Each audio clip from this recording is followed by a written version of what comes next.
বৃষ্টি মানেই মন কেমন করা একটা আবহ।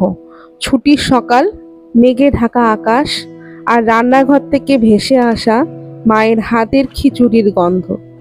আহা, এর থেকে বেশি শান্তি আর কোথায়। আজ সেই ঝরঝরে খিচুড়ির সহজ রেসিপি নিয়ে হাজির আমি।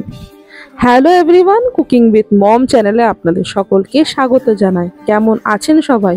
আজ সকাল সকালই ভাই দেখি পাট শাক নিয়ে এসছে। প্রায় অনেকটাই নিয়ে এসছে, কিন্তু আজকে পাট শাকের ঝোল হবে না, আজকে হবে পাট শাকের অন্য একটা জিনিস, যেটা আপনারা চট করেই দেখতে পাবেন। খুব তাড়াতাড়ি হয়ে যায়, ঝটপট দেখে নিন। বেসন নেওয়া হলো, আর সমপরিমাণ চালের গুঁড়ো নিয়ে সামান্য পরিমাণ লবণ আর একটুখানি হলুদ গুঁড়ো, সাথে তার থেকেও হাফ চামচের মতন লঙ্কার গুঁড়ো আর 1 চামচ চিনি দেওয়া হলো। দিয়ে সামান্য পরিমাণ সাদা তেল দিয়ে ভালো করে জল দিয়ে ফেটিয়ে নিতে হবে। জলটা পুরোপুরি আগেই দেবেন না, অল্প অল্প করে জল মিশিয়ে জলটা ভালো করে ফেটিয়ে নিতে হবে, যাতে কোনো লাম্পস না থাকে। এরপরে প্রয়োজন অনুযায়ী জলটাকে দিয়ে একটু সেমি কনসিস্টেন্সির একটা ব্যাটার তৈরি করতে হবে, খুব যাতে ঘনও না হয় আর খুব যাতে পাতলাও না হয়। এরপরে পাট পাতা নেওয়া হয়েছে, পাট পাতার ডোগাগুলোকে নেওয়া হয়েছে, তার এই শক্ত অংশগুলো সামান্য কেটে নেওয়া হয়েছে। এরপরে এই পাতাগুলোই এর মধ্যে ডুবিয়ে নিয়ে ভালো করে ব্যাটারটাকে চুবিয়ে ভেজে নিতে হবে। সাথে আবার কুমড়োর ফুলও নিয়ে এসেছিল, সেই ফুলগুলো দিয়েও কতগুলো বড়া করে নেওয়া হয়েছে।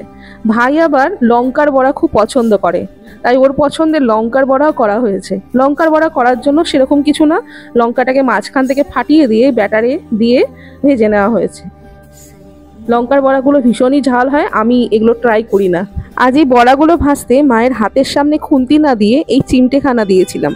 এটাকে কি বলে আমাকে কমেন্ট করবেন তো, এটার নামটা কি। যাই হোক, আমি চিমটেই বলছি। এই চিমটে দিয়ে জিনিসপত্রগুলো উল্টোতে কিন্তু খুবই ভালো হয়, বিশেষ করে এই ধরনের বড়া পকোড়ির ক্ষেত্রে এরকম করে উল্টোতে খুবই ভালো হয়। পাট পাতার বড়া আর কুমড়ো ফুলের বড়া তো হয়ে গেল, এবার মেন রান্নায় আসি। এই ঝরঝরে খিচুড়িটা অন্য যে কোনো খিচুড়ির থেকে একেবারে আলাদা খেতে হয়। একই জিনিস কিন্তু একেবারে আলাদা খেতে। আর সব থেকে ভালো জিনিস কি জানবেন, এই খিচুড়িটা ঠান্ডা খেলেও কিন্তু খারাপ লাগে না। চলুন দেখে নিই রেসিপিখানা। প্রথমেই তেল দেওয়া হয়েছে, তেলের মধ্যে জিরে ফোড়ন দেওয়া হলো, সাথে 2টো শুকনো লঙ্কা এবং গোটা গরম মশলা আর 2টো তেজপাতা। আমি আগে থেকেই মুগ ডাল, যতটা চাল তার থেকে একটু কম মুগ ডাল নিয়ে ভেজে নিয়েছিলাম সামান্য পরিমাণ তেল দিয়ে, তারপর জল দিয়ে ভিজিয়ে রাখা হয়েছে।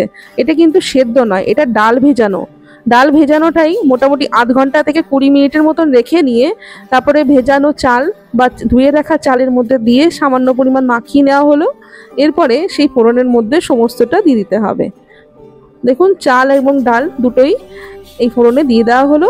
দিয়ে গ্যাসের ফ্লেম বাড়িয়ে দিয়ে ভালো করে ভাজতে হবে। এই খিচুড়ি কিন্তু ভাজার ওপরই স্বাদ নির্ভর করে। কিছুক্ষণ ভাজার পরই 1 চামচ থেকে 1.5 চামচ পরিমাণ হলুদ গুঁড়ো দেওয়া হলো, সাথে 1 চামচ লবণ দেওয়া হলো, আর সাথে দেওয়া হলো 1 চামচ চিনি দিয়ে ভালো করে আবারও ভেজে নিতে হবে। বললাম না, রান্নাটাতে ভাজাটাই আসল। এই খিচুড়ি বিশেষ নাড়তে হয় না, তবে প্রথমে ভাজতে হয়। 1 চামচের একটু বেশি আদা বাটা বা আদা কুচি দেওয়া হলো, আর সাথে কাজু এবং কিশমিশ দেওয়া হলো, আর দেওয়া হলো জিরে গুঁড়ো 2 চামচের মতন। এরপরে আবারও নাড়তে হবে, অনেকক্ষণ নাড়তে হয়। কিন্তু আমার মা বলছিল যত ভাজবি দেখবি খিচুড়িটা তত ঝরঝরে হবে। তাই ধৈর্য ধরে ভাজুন। তারপরে মোটামুটি 5 থেকে 10 মিনিট পর যখন দেখবেন এই পর্যায়ে চলে এসেছে, তারপরে গরম জল করে রাখতে হবে আগের থেকে। সেই গরম জলটাই এই চালের মধ্যে দিয়ে দিতে হবে, মানে মোটামুটি দেখবেন চাল ডাল যেন ভালো করে ডুবে যায় সেই অবস্থা মতন রাখতে হবে। আর ওই আগে ডাল ভেজানো জলটা ছিল সেটাও দিয়ে দেওয়া হয়েছে। ব্যাস, মোটামুটি 10 থেকে 15 মিনিট হাই ফ্লেমে রেখে এবং 5 মিনিট একেবারে লো ফ্লেমে রেখে ঢাকা দিয়ে রান্নাটা হতে দিলেই তৈরি আজকের এই ঝরঝরে খিচুড়ি। ঘি দিতে কিন্তু ভুলবেন না, ঘি বা বাটার যেটা আপনার পছন্দ মনে হয় সেটা দিয়ে কিন্তু গরম গরম পরিবেশন করতে পারেন। প্রথমে ঝরঝরে মনে নাও হতে পারে, কিন্তু যত ঠান্ডা হবে ততটাই কিন্তু ঝরঝরে হওয়া শুরু হয়ে যাবে। এই রান্নাটা আগেই বললাম, গরম গরম খিচুড়ি খেতে হবে তার কোনো মানে নেই, আপনারা চাইলে এটা ঠান্ডাও খেতে পারেন, স্বাদের কিন্তু কোনো রকম হেরফের হবে না। সাথে আলু এবং ছোলার একটা সিম্পল ধরনের রান্না করা হয়েছিল, সেটাও দেওয়া হয়েছে। আর আমাদের 2 ধরনের বড়া, আর সাথে এই ঝরঝরে খিচুড়ি। দেখছেন কতটা ঝরঝরে হয়েছে জিনিসটা, আর কি গন্ধ বেরোচ্ছে সেটা না খেলে আপনারা বুঝতে পারবেন না। অবশ্যই ট্রাই করবেন, কারণ এই রান্নাটা আপনার ভালো লাগতে বাধ্য। কেমন লাগলো আজকের ভিডিও তা আমাকে কমেন্টে জানাতে ভুলবেন না। অবশ্যই ভালো থাকবেন, সুস্থ থাকবেন, দেখা হবে পরের এক রান্না নিয়ে।